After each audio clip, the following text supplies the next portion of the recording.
Thank you, Mr. Speaker. Mr. Speaker, this week I'll be introducing the EARLY Act, the Breast Cancer Education and Awareness Requires Learning Young Act of 2009.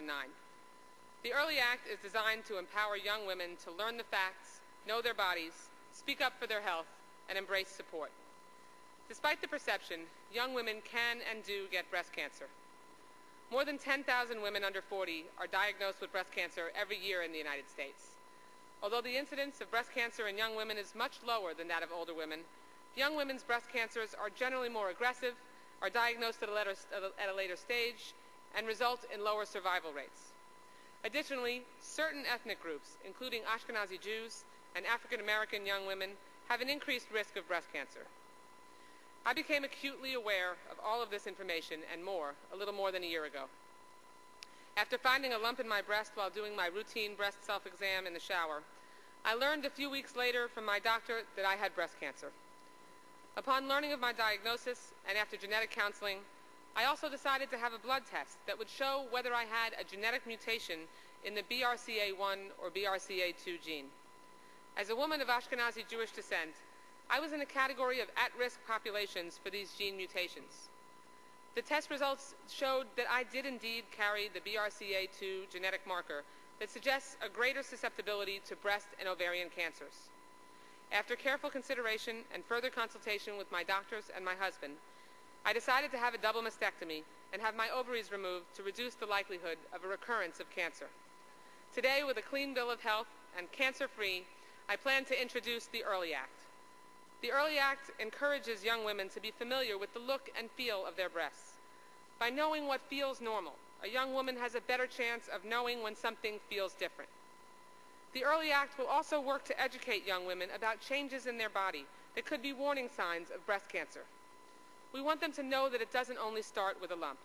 It can be swelling, a rash, breast pain, nipple pain, redness or scaliness too.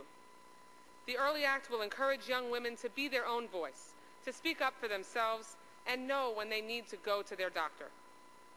The EARLY Act will teach both young women and medical professionals alike about risk factors, warning signs of breast cancer, and predictive tools such as genetic testing that can help women make informed decisions about their health.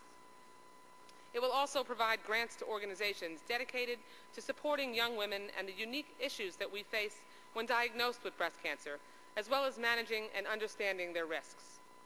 Today, we often fail to teach about risk in this country. As a result, many of us face serious consequences in our lives. We need to change the educational dialogue and empower not only young women, but everyone to take control over the risks that they face. And that begins with education and awareness.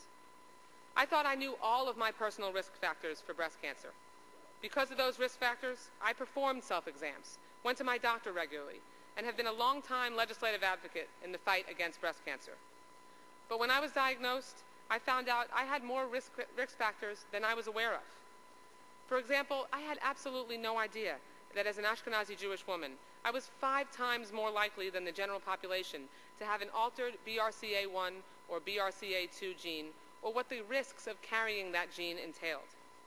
This bill will give all young women the tools they need to take control of their risks by teaching awareness of their personal risks and what they can do to manage those risks. At the end of the day, the old saying rings true: knowledge is power. By making sure young women know their risk factors, the EARLY Act is a first step in transforming how we approach the fight against breast cancer. In hearing my story, some people might say I was lucky. While I was certainly fortunate enough to have access to good health care, I didn't find my tumor early because of luck. I found my tumor early because of knowledge and awareness. I knew that I should perform breast self-exams, and I was aware of what my body was supposed to feel like.